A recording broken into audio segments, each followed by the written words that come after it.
Stephen, I know you were with James Laurinaitis for a bit there during the interview session. Why is he here? He wants to coach. I think, and you had kind of alluded to this already because you know him better than I do, but he had gotten an itch for coaching, which is why he ended up at Notre Dame in the first place. And I preference the question of, hey, did you at all look at what Brian Hartline is doing with the wide receivers and go, we could be doing that with the linebackers. I could literally be doing that with the linebackers, the exact path that Brian Hartline was on. And he agreed with me. He said he should be LBU, just like we're wide receiver U and all these other different things. So it's he's a former Buckeye, and who got the itch to coach, and he saw Brian Hartline do it at a high level and felt I could be doing that exact same thing. I have that exact same itch. I'm starting to show that I can do this thing from a recruiting standpoint, even if he can't go out and recruit. When he was at Notre Dame, he was building relationships with recruits when they were coming on campus. It's why there was some buzz about maybe some Notre Dame guys who were thinking about Notre Dame in the 2024 class, maybe veering towards the Ohio State because of him. So it's all those things. He got the itch. He is starting to show that maybe he can do something here, but also seeing Brian Hartline do it at a high level, that's put him in a position to want to feel like he can do the same thing. What do you think of this, Nathan? Is this like a nice story? And again, we had some level of this conversation. It's like a nice, hey, Buckeye comes home. Hey, isn't that cool? It's nice to have alums on the staff. And Ryan Day is mentioning the 6 different staffers that they now have who played at Ohio State, and that's cool. Or is this like more than that? Is this, how big a deal is it in your head?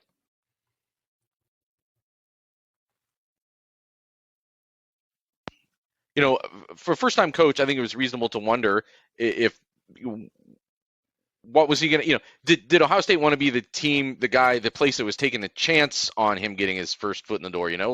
Let Notre Dame take that chance. Let him go find out for sure with that year at Notre Dame that he wanted to do this. Now, it was interesting. Like, it wasn't like this was the plan all along. I think he said he sold his house here in Dublin, Powell area. Oh, he did sell the house? That's what he said, I believe, during that interview during last Wednesday, and had moved to South Bend. And like he was living in South Bend. He was going back to South Bend last weekend, and it was going to be driving back this week. So it's kind of like the opposite of what he had to do when he first took the Notre Dame job. And now they've got to move back here and buy another house, and they're looking for one, but the inventory of what they want to buy is not there right now. So it's an interesting market to be buying a house in right now.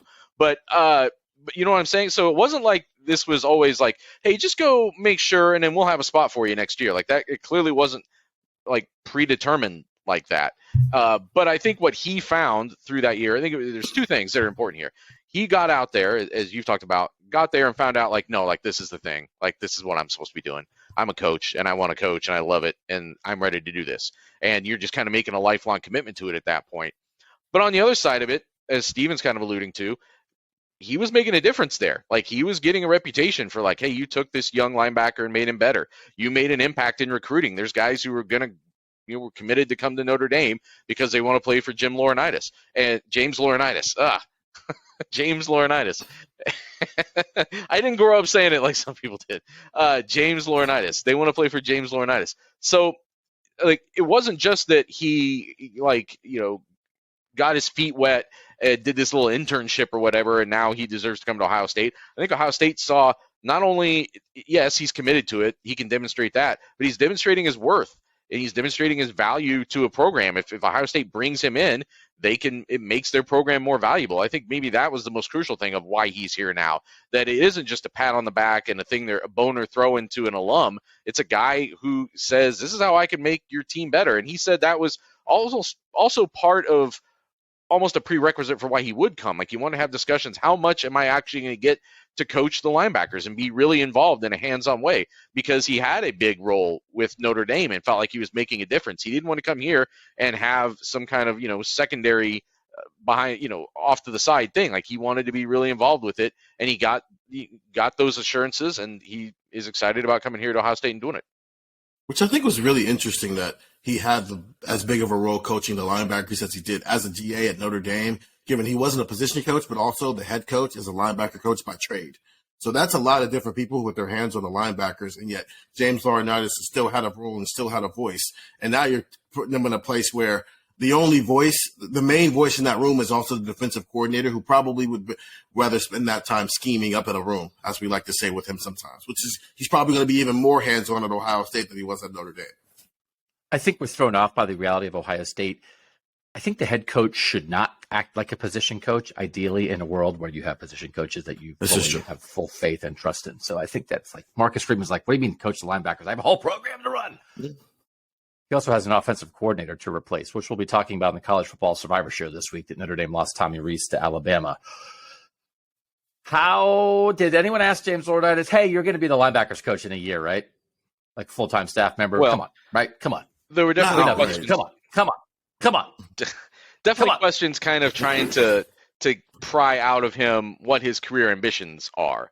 As there were about Brian Hartline probably at a similar juncture, although Brian Hartline just got thrown into the dryer and tumbling around in a weird time in Ohio State history, and it just worked out better than I think anybody could have ever expected it to work out. Where for James Laurinaitis, I think it would be a more conventional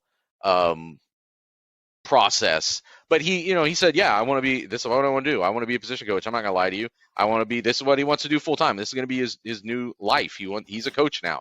So, I think, as we've already discussed, when and if and when the NCAA moves forward with expanding the coaching staffs, it would seem like a strong possibility that he would be bumped up to a bigger job at that point.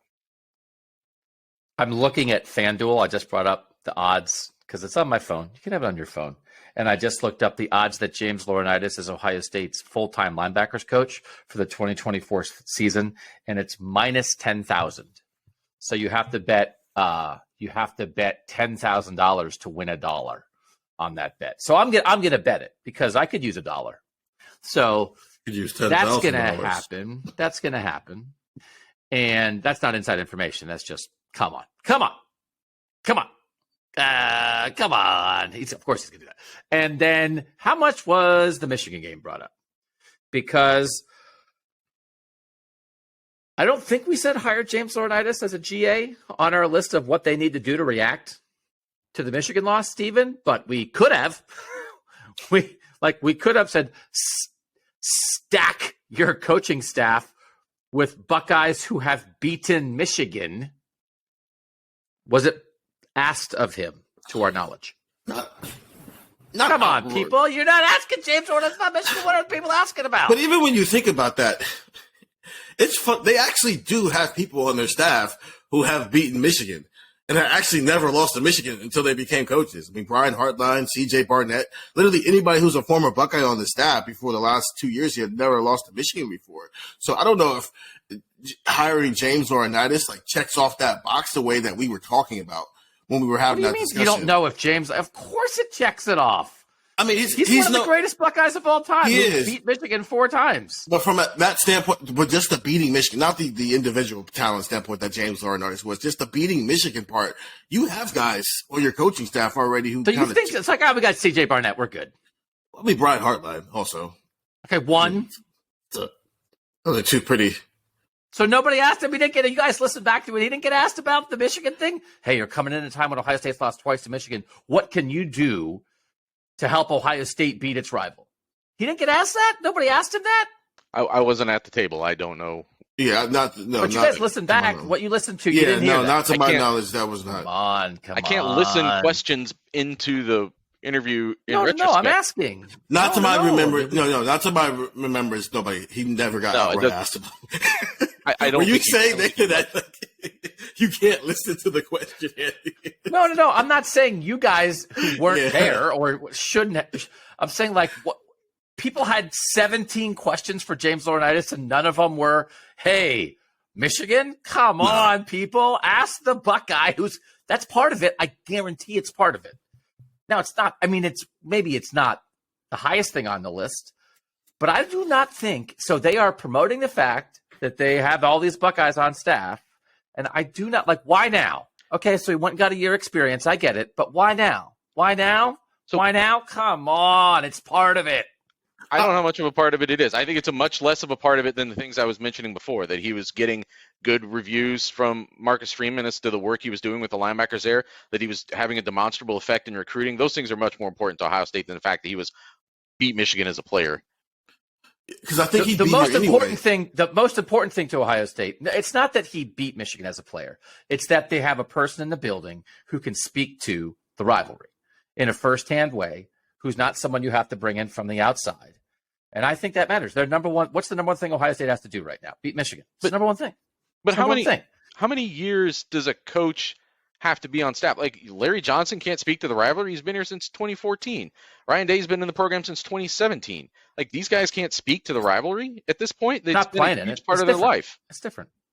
Yeah, but it's different. Playing in it. It's different. It's different to playing it. You're knocking heads, man. I think it matters. I think it's. I disagree. I don't know. It seems more like a bonus thing that I don't know if that was part of the qualification for him, because I think he'd still be here had they beat Michigan back in November. So it's a good bonus to have, and I would be shocked if he's not the guy who's talking to the team about it that week, just because he does know it from that situation. But I don't think it was necessarily a major part of why they went after a guy like James Laurinaitis in this position. Why is he here? What's the number one reason you guys think he's here? Nathan, what's the number one reason that you think he's here? I said it before. I mean, they had an opening for a GA, and they needed some help with linebackers. It's the most natural place to add a GA, and he had demonstrated himself in Notre Dame for being someone who was making an impact in the same job. Why would you not bring him back? I think the fact that he's an alum is not 0% of the equation. I think Ryan Day genuinely likes that, but it's why they knew him. Maybe it separates from any other GA who might be interested, and it definitely enhanced his interest in coming back. But if he were just an alum who hadn't demonstrated those things, they probably could have found a GA who is just as much or more qualified to make their team better. I think he's here because he's going to be the linebackers coach in a year, and it allows this gradual. But yes, all that stuff. There was an opportunity available to do that, but it's more. But because the opportunity was available, this is a chance for him to get a year under his belt before he actually takes over the position room. And Jim Knowles is just a defensive coordinator who oversees everything. Which is what's going to happen, which I agree with. I just think so now I'm taking us back. I'm spinning us back, right? We tried to say, listen, they lost to Michigan. Michigan's really good. Ohio State's in the playoff. They're one of 4 teams with a chance of the national championship. All that really matters. You can't, turn off your TV because they lost to Michigan, because there's a great big world out there. Now that the season is over, the number one thing they have to do is beat Michigan. There's all these other things that are happening. The number one thing they have to do is beat Michigan this year. And so I am going to see, how does this help you beat Michigan and everything they do? And I don't think I'm seeing ghosts with that. So the idea that, do we think linebacker play wasn't good enough? No, I don't think that's it. Like the development of linebackers, right? Do we think maybe recruiting at linebacker could use help? Yeah, no, I think that's true. I think that's definitely true. But they were not. James Laurinaitis was interested. And it's one of those things. Did you think that James Laurinaitis wasn't going to be good at it? They could have made him a GA 2 years ago and they didn't. But now they did. So what changed? I think one of the things that changed, they lost Michigan twice. Did you really think it's I don't know, that guy? Come on. They could have, and they didn't hire him as a full-time staffer. They hired him as a GA. He was qualified to do this 2 years ago. They didn't hire him. So I understand there's moving parts, whatever. I think it ratcheted it up, the idea of we can get this guy who is going to be a good developer of linebackers, going to help in recruiting, all those things, but also we can get one of, 8 or 9 3-time All-Americans in Ohio State history who's undefeated against Michigan back in here. I just think they need some people in the room who can give the speeches without having to bring them in from the outside. So I think it doesn't solve everything, but I think you needed to Michigan it up a little bit. I think you need to rivalry it up. So it's I said, bring in Jim Tressel as a rivalry coach. It's I don't know, bring in the guy who won 4 Michigan games under Jim Tressel and was a big part of that. Sounds good to me. I think it's more than a nice little side addition. I think it is a big part of the resume at a time when I think Ohio State could use it. And I think they need it. I think they do need it.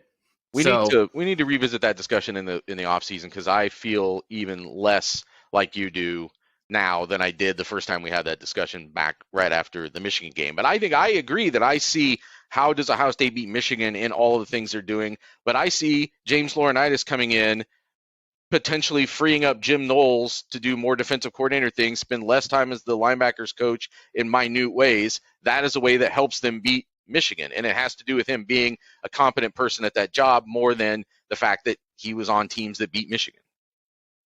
I think I agree with that. You said, what did you say, Nathan? You disagree with me more or think less? What was the thing that you think? Your concept that they need to like adorn themselves with more of these almost ceremonial things about culture Michigan. Things. I feel that less now than I did even right after the game. Why? Because again, you think it's just about football. They just got to win the football game. Yeah. What's the here? Quick thing that summarizes, I think, how I think about this.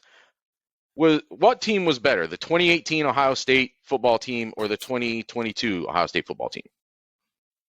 What team was better? Yes. 2022. Yeah. But why did the 2022 team lose to Michigan? Why did the 2018 team lose to Michigan? I don't think it's culture. I think it's because. Wait. 2018 didn't lose to Michigan. That's my point.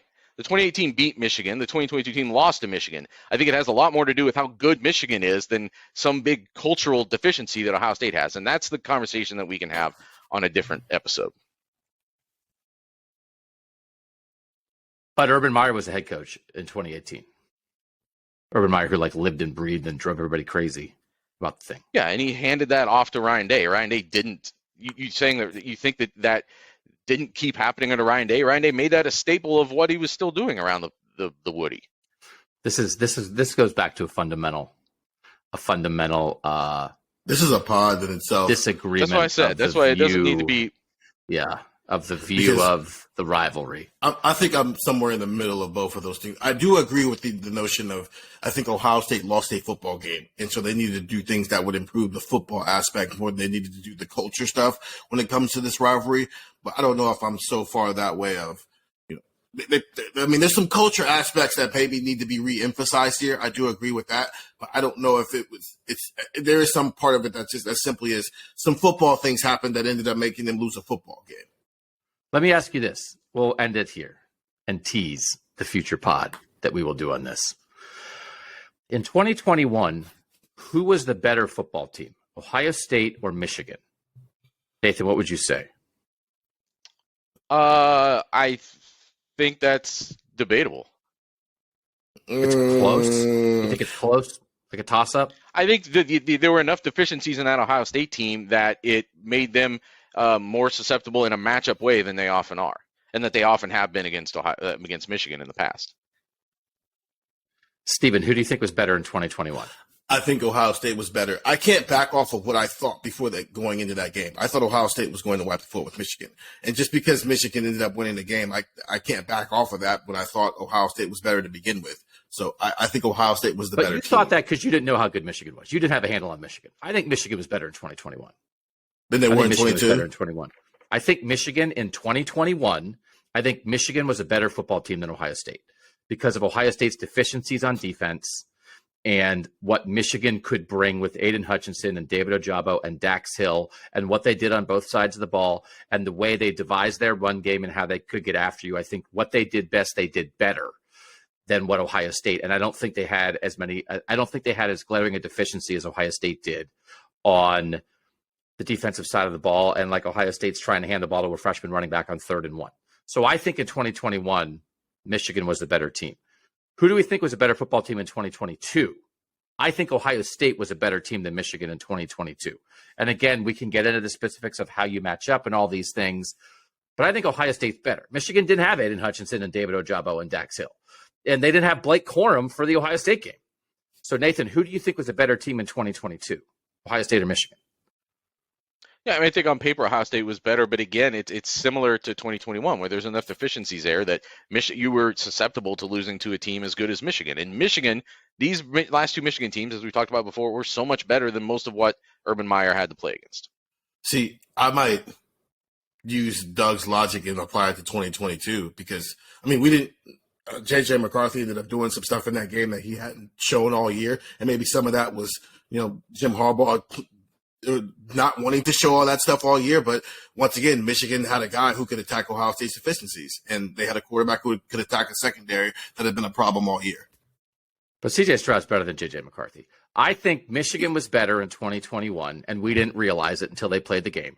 And I think Ohio State was better in 2022. So then why did Ohio State lose at home to Michigan in 2022? I think because they weren't ready for the game. I think they weren't prepped for the game in the right way. I don't think their heads were in the right place. And yes, they fell down on defense and they did some things, but I think it's not just football, because when we did the football, smirking Nathan, when we did just football, they were as good as Georgia. When we did just football, they were as good as Georgia. So I think there is a cultural component to that game that led them, also it was indoors, outdoors, led them to not play their best football at a time when Michigan did play its best football. So if I didn't think it was as much cultural in 2021, I do think it's more cultural in 2022. So I do not view the hiring of a 3-time All-American as an adornment or a trinket. I view it as, let's beat Michigan. What do we do? Okay, this might help. We're going to do this. We're going to do that. We're going to focus on Michigan, because I don't think it's just football, because their football is pretty good. Ohio State's football in 2022, as it turned out, when we saw them at their peak, man, they were as good as anybody, and they couldn't beat Michigan. So anyway, that's where we will have that discussion. But that is how I view 21 and 22 differently. And so I am at a different place with the cultural discussion around Ohio State and the rivalry than I was a year ago. So that's how I view everything now that they're doing. Regardless of my smirk, I do respect the argument you're making. I will just say, I think maybe best summarizes what I'm saying is I don't think I underemphasize the culture now. I think the cultural aspect of it during Urban Meyer has maybe been overemphasized because of how much better Ohio State was in so many of those years. I think that's right. I think, and we've tried to tell people that Michigan's good. Like, I don't know what to tell you. Michigan's good. They're better than they've been at any point since they won the national championship in 1997. So you have to view everything a little bit differently. But also, I think Michigan got it in its own way for a long time in this rivalry. And I think at the moment, Michigan has figured out how not to get in its own way. And I'm not sure where Ohio State is with that discussion right now. Okay. That's a tease. Come back in June? 30 years. Yeah, sometime between now and September 2nd. Eventually. Sometime between now and November 27th or whatever that is. That pod is like Avatar, where we tell people about it and then the movie doesn't come out for another 12 years. This will be the pregame pod on Friday before the Michigan game. So set your watch for it's the new King of the North. 10 months from now. Yeah, we're going to – oh, man, this is going to be – 2026, this pod's going to rock when we finally do it. Okay, that's it for linebackers, for James Laurinaitis, for Jim Knowles, for CJ Hicks, for all that discussion we wanted to have. Next up, Perry Eliano and Tim Walton. Secondary for Ohio State. That will be the Thursday pod. We always appreciate you guys making us part of your week. And by the way, just a little note. If you are a College Football Survivor Show listener, that show has been one free episode a week and one pay episode a week for Apple Podcast subscribers who paid $3 a month to listen to those 4 bonus episodes each month. That's going away. Not the episode, the money. So if you had been thinking, like, I guess I like this stuff, but I don't want to pay for it, you don't have to anymore. So starting next week, the College Football Survivor Show will be 2 free episodes a week instead of 1 pay and 1 free. So set your watch, get subscribed to the College Football Survivor Show. We recorded our final Apple Podcast edition this week, and we'll have another free show this week. But anyway, just want to let you guys know about that. Anyway, Thursday, Eliano and Walton. Friday, probably Mark Pantoni is the plan for now. For Stephen Means and Nathan Baird, I'm Doug Maurice. And that was Buckeye Talk.